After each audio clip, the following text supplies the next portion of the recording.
Okay, welcome. So this is to the first interview in the CaffèInsights series that I'm working on with Cafe Culture. And the tagline that we came up with was this whole, these are practical solutions for uncertain times. And this all really came out of a long conversation with the Cafe Culture team about the concept that when this is all done, what we really, really need are businesses that are still operational and employing people and paying taxes, because there's only a finite amount of money that can be given out in terms of supporting businesses. Now I know we'll probably come to some of that, but really what we need is businesses of all size to be operational and not continuing to borrow, not continuing to have staff furloughed, to be actually operating properly. So we wanted to speak to a number of key folk in the industry who had a fair amount of experience, and who could give a bit of context, come up with some of the predictions like I did in the opening video, and then also some advice as to what they think people should be doing now. All of these things are a little bit difficult in terms of sort of licking your finger, sticking it in the air. I mean, even some of the advice that I gave out the other day, I have to say, has changed a little bit. So I'm delighted to be here with Peter Dorr-Smith. Peter is very much a veteran of the industry, and I say that from a couple of perspectives. Peter set up Caffè, which is multiple award-winning coffee shop in London that I'm sure you've heard about. So one of the awards was 2012 Best Cafe in Europe, but there are many other things. But there are a couple of other reasons why I think it's so well respected. Peter is very good at understanding it as a business. And there's a sort of all sorts of different models that I have in my head in terms of how successful coffee shops operate. And it's almost like every time I go to Caffè or speak to Peter or whatever, he has touched on all of those pieces. And I think he's very good at looking at it very much as a people business, very much understanding the hospitality side and understanding the fact that it has to make money. So that's one of the reasons why I wanted to talk to him. The other reason is, of course, Peter actually did many years before that in the hospitality industry in Australia. Isn't that right, Peter? Yes, that's right. Yep. Yeah. A very long depth of experience in terms of, being able to give some context to this situation, which I think sometimes is a little bit hard to do, particularly if people are maybe just in for the first 2 or 3 years of employment and really caught in the middle of this, for want of a better term, horror stories. Was that a reasonable summary of Caffè? 2 locations, original one 2009, second one East Castle Street 2015. And again, I remember talking to Peter about everybody kept saying, you need to open more, and Peter's very cautious about opening more until he got it right. So there's a very solid platform of a business there underneath. Anything you wanted to add there, Peter, on that front?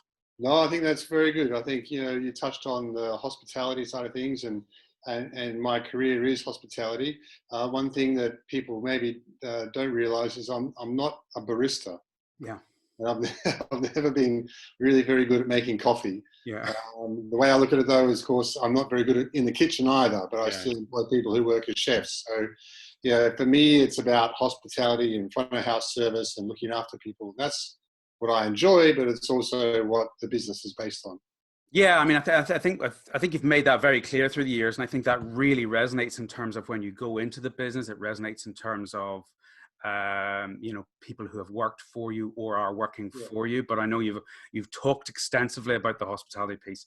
Funny, I was looking at my Danny Meyer books. We'll not go off on that tangent, but he's the American restaurateur from Shake Shack, amongst other things, who I know we both are fans of, who is very deep. It's well worth reading that book. Was it Setting the Table? Just in terms of understanding the hospitality piece. Anyway, so we are where we are, Peter. Several weeks down the line. What's day-to-day life for you there at home at the moment, or what are you doing? It's day-to-day at the moment is actually I'm starting to get back into work. Yeah. I mean, the first 6 weeks, it's been 6 weeks now since we closed, and we closed before the government said to. I made the decision to close on Monday the 16th. Yeah. So 4 o'clock, it was like, that's it, done. I can see this is coming, and we want to get out and look after our staff, most importantly, and look after each other. And while the first few days were a bit of, okay, we've got to pack down the shops and get rid of all the perishables and tie up the loose ends, the next few days were a little bit like, oh, wow, we're not going to be back at work for quite a while now. This is almost like a holiday. Yeah. And I realize I am really, really, really lucky, and I'm not in a situation that a lot of other people are in. I knew that there was a possibility of us being able to make it through. And I'm not saying even now that that's definite, because I Sure. don't, it's never definite. But for a while there, it was like, okay, we've got the two children at home. My wife was at home. She was doing her working from home a little bit. And it's been a really good time to be at home with the family and with the children. Yeah. That's a time that, as anybody, you don't have that time necessarily again, 6 weeks altogether. Sure. And now it's a bit about managing the children in their homeschooling, and that's either my wife or myself will do that. And then starting to get back into doing work and really starting to focus on the business and tidying things up a bit and focusing on the small details. But then still having a movie nearly every night to sit down and watch with the family. Yeah, I mean, I think it's an interesting one, that, because as we both know, I think there was an article in the Guardian, and it would be the Guardian to an extent, saying we've sort of ended up in a society of people with with gardens and without gardens, and I think we have a very split society. That's just one example of it. And I think I feel very privileged in terms of the situation that I'm into, that's sort of very safe and able to work from home. And I think there are a lot of people, as you say, in your situation, having a nice time with the kids, Yeah. Oh, yeah, man. I very much realise, and I very much understand. I mean, not constant contact, but every fortnight with the employees that we have. Yes. In contact with them, I send them a message like this. I did it yesterday. There's a personal text message to you. See how you are. See how your health is. How your happiness is. What's happening in your own country as well, and how are things going over there.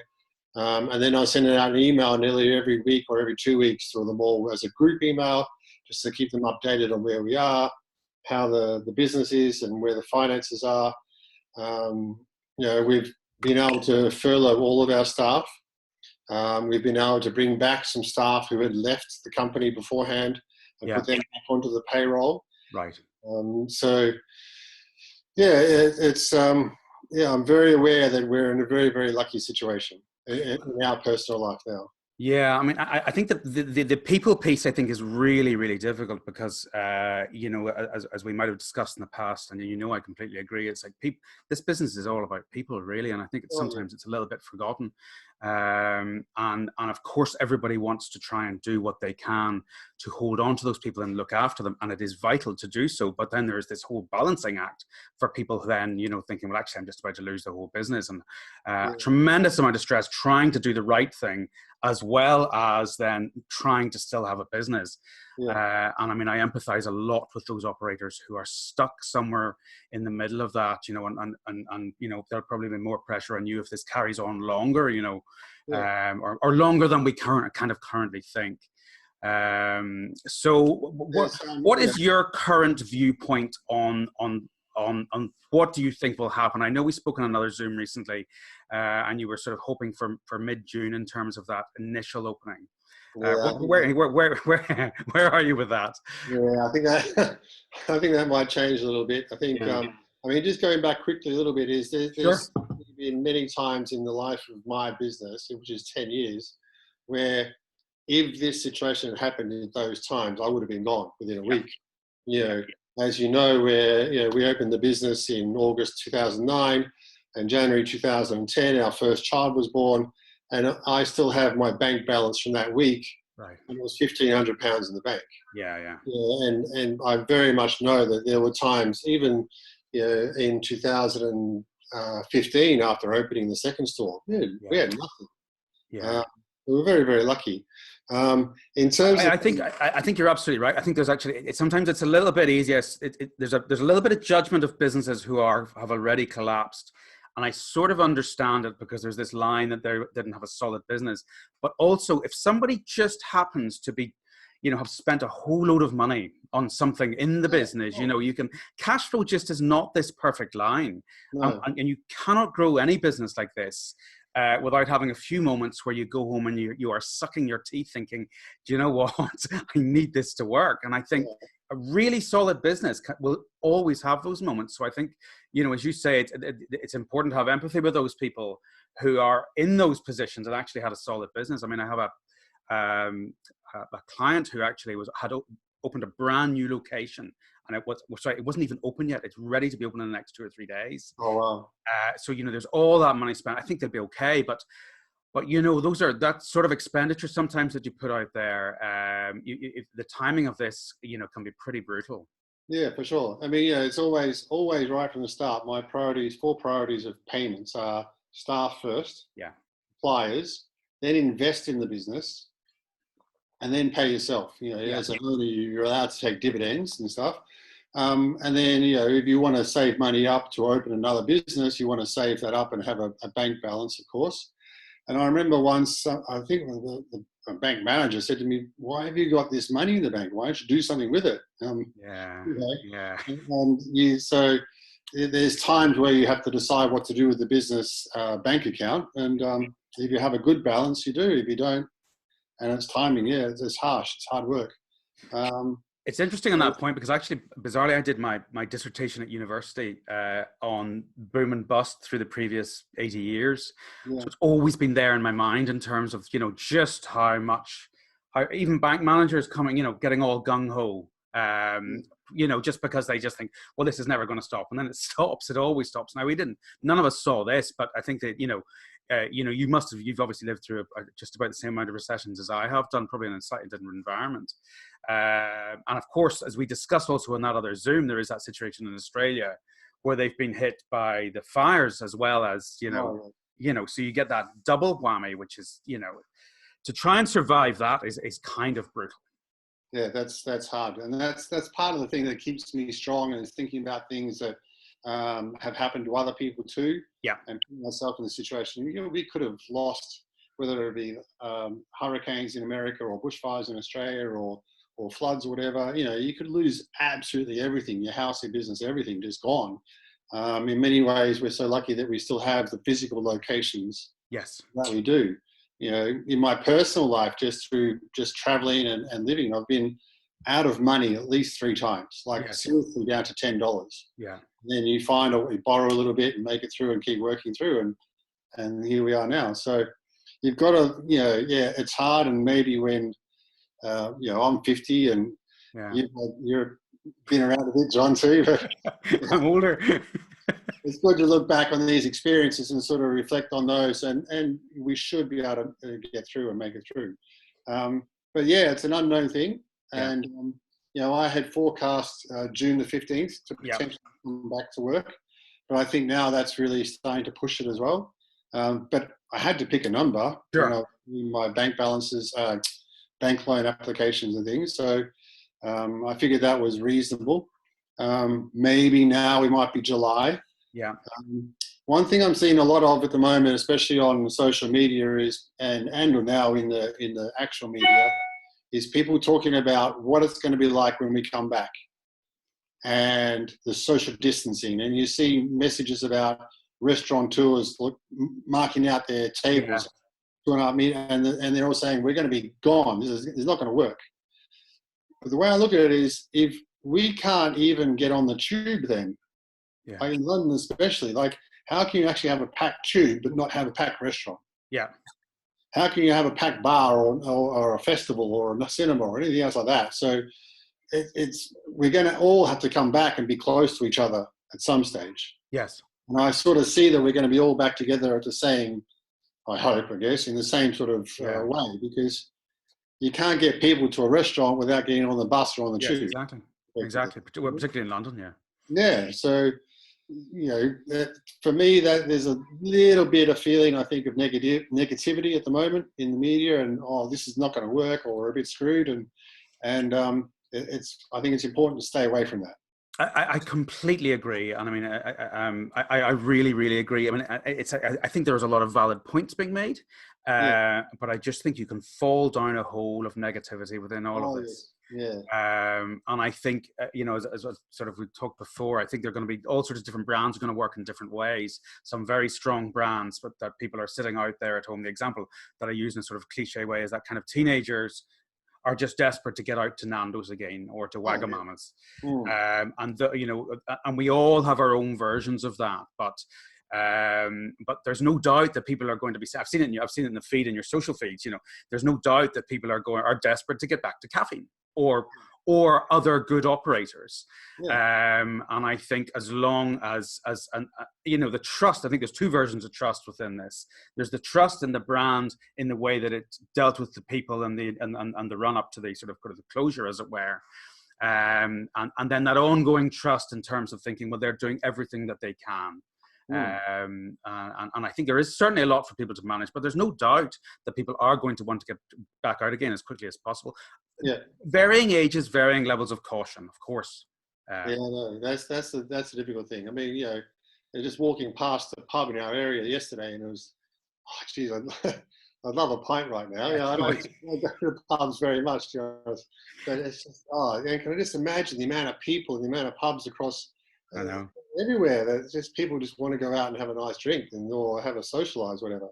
I did exactly the same thing. We were out in that, and we were doing a long walk. And I don't spend a lot of time in pubs either, but there's a long walk that we do that has a pub at the end. And it was that beautiful sunny day, and we said that's exactly that same thing. We would be now going to go to the cricketers, you just make the excuse. So it's I mean, and there's no, everybody has their version of that, whether it's a pint or chicken in Nando's or coffee and caffeine. Those people that have served us well in the past, we will want to go back to that. Where you feel welcome and where you feel comfortable and where you feel looked after and where you have good memories and that feeling of well-being, and that's what hospitality is all about as well. It's really important. I mean, the thing that I think we're also in our situation though may affect us, and you've touched on this before, is our location. Yes. And that is that we're in central London and we rely very heavily on footfall and offices, and we're going to need the offices to come back in order to be able to have the amount of footfall. The neighborhood coffee shops, the places that have the people living in the area will hopefully be able to kick back and get strong. But I go into the shop once a week, into the shops, and it's just absolutely dead. Yes. There's one shop, an Italian guy who runs his little cafe on Great Titchfield Street. Yes. And he's in there every day. Yes. And there's no customers. He says, Peter, 4 o'clock in the afternoon till I see somebody walking down the street in central London. There was a fox walking down. He's got a picture of a fox outside Great Titchfield Street, our store in Fitzrovia. Yeah. We walk up at 8 o'clock. There's a fox. The wildlife is coming back to the street. Yeah. And that's, we have ducks camped outside the local Sainsbury's here because they've just come up from the river and they're just they're a great time, But so that's a little bit of a concern. Is we need those people coming back to football, the tourists coming back into central London as well, of course. I think that's a difficult one. As you're right, I think everybody's going to be affected differently. There's no doubt, and I think, as I said in my little kind of summary of the whole situation, I think that the tourism piece, it's very hard to tell in terms of where they actually will come back to and how many people do want to come back through again. You kind of hope that there will be, if there are people from your perspective, if there are people who are going away on holiday, they maybe just go down to see the sights in London from Scotland and all sorts of things. And I've done, without necessarily judging any particular area, there are tremendous sights in London, and there are a lot of folk when I used to do some work in Glasgow who had actually never been to London. So I think the whole thing's going to shift in a very odd way that we just can't call yet is the problem. But people are still going to want and need hospitality. At pretty much every level. Yeah, and that's another reason is why I'm sort of a little bit relaxed, is that there's nothing we can do, there's nothing we can call, there's nothing. I'm sure that if I knew that I wasn't able to get a loan or I wasn't able to do this or that or get rates relief, there'd be pressure on. But at the moment, I can't worry about perspex screens. I can't worry about face masks or social distancing because it's not to the stage yet to worry about. And I think we have a while yet still. I mean, for better or for worse, we have a while yet to see what happens in Hong Kong and Germany and Italy and all of these places that are before us, and to see how that has panned out and what sort of works and what doesn't. Yeah. But you're right. I mean, I have people talking about, and I think I know the article you're talking about. There's a lot of negativism out in the press there. But I think actually trying to call exactly what you do in your own store, without knowing what the legislation is going to be, and B, really what works, it's too early. Yeah, it's too early. It's not a worry that you need, I think, at the moment. Yeah. I think Yes, exactly. to be worried about other things. It's interesting though. I mean, there's also there are a number of folk opening up again just for, well, there's lots of different. I did a little survey recently. And nearly everybody is shut completely like you are. Yeah. But then there are a lot of folk who are operating almost as a grocery store to an extent. And then there are folk who are just doing takeaway and trying to manage the social distancing or managing it themselves in its entirety, just to get a sort of a grasp on the market. And I have a client who I know is going to open in the next week, and she's going to literally stand there herself just to and sort of to which she, and I think it's quite an interesting thing to do, because she wants to just sort of see what is. I mean, I think that wouldn't work for you particularly if you're only going to serve that fox. But she's trying to work out, what or the Italian guy who I assume, he probably has his own coffee, fine. But for those areas, if it can be really safe, I think that's fine. I think it's interesting to see, and you're not endangering the staff, The next phase of that is then, do you bring staff on, and then what is the implication of that? Yeah, that's is bringing staff in and asking them to travel to work. That's not something we want to do. There's in our local area where we live, there's local coffee shops reopening a little bit, and but they're owner operated places, and they're testing out, and they can do that, and we'll support them. But yeah, for me, it's like having no one in the street for 8 hours. Let's just stay home and focus on the garden and on children and looking after each other.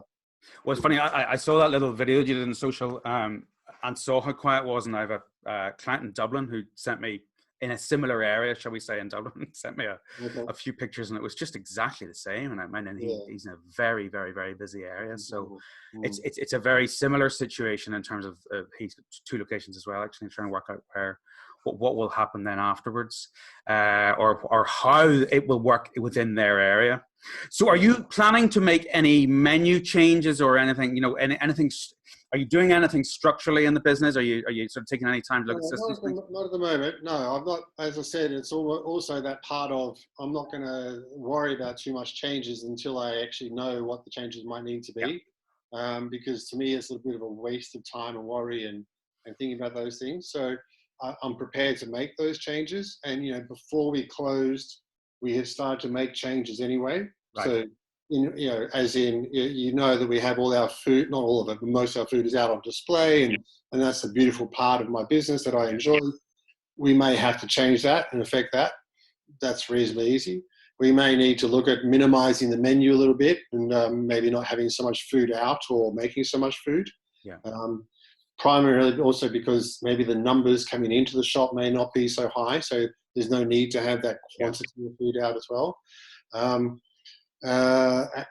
that's it. In terms of the coffee menu is the coffee menu, but I think the other things that we need to start focusing on a bit more is the social media. Yes, keeping that up and the algorithms up, like you said, in and keeping that strong too. But then also, let's just assume we've got 6 more months until we reopen. I know.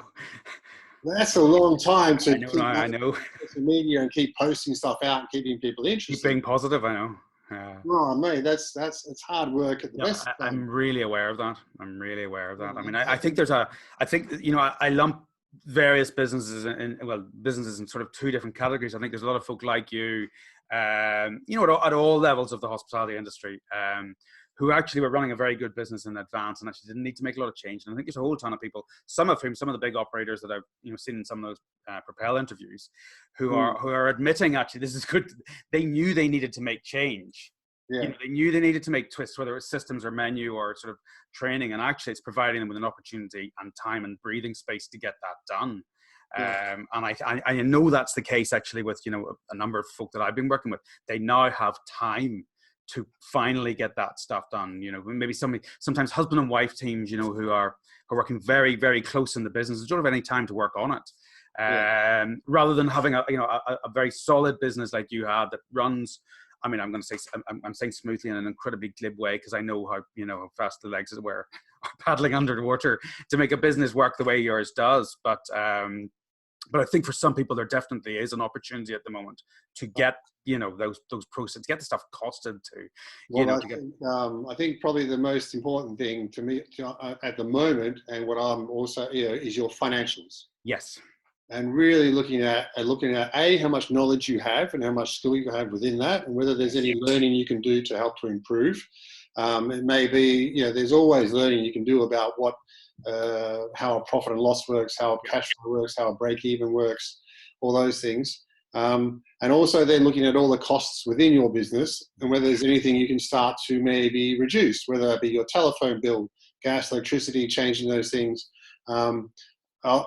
I haven't done it yet, but I've had emails from my water supplier to give us a reading because we know your water's gone down, so therefore your bill will go down. Yes. Electricity as well. Get your reading done, send it off to them, because 6 weeks of no electricity, your bill will then start to go down as well. Yeah. But looking at every incremental cost that you can get and maybe trying to find out whether you can, because as you said, when you're running, swimming on the top and running on the bottom, sometimes these little things that might add up to £1,000 or £2,000 a year, you could maybe start to reduce. Exactly. And that £2,000 a year will then go into your P&L at the end of it and eventually into your business. So that's a good thing.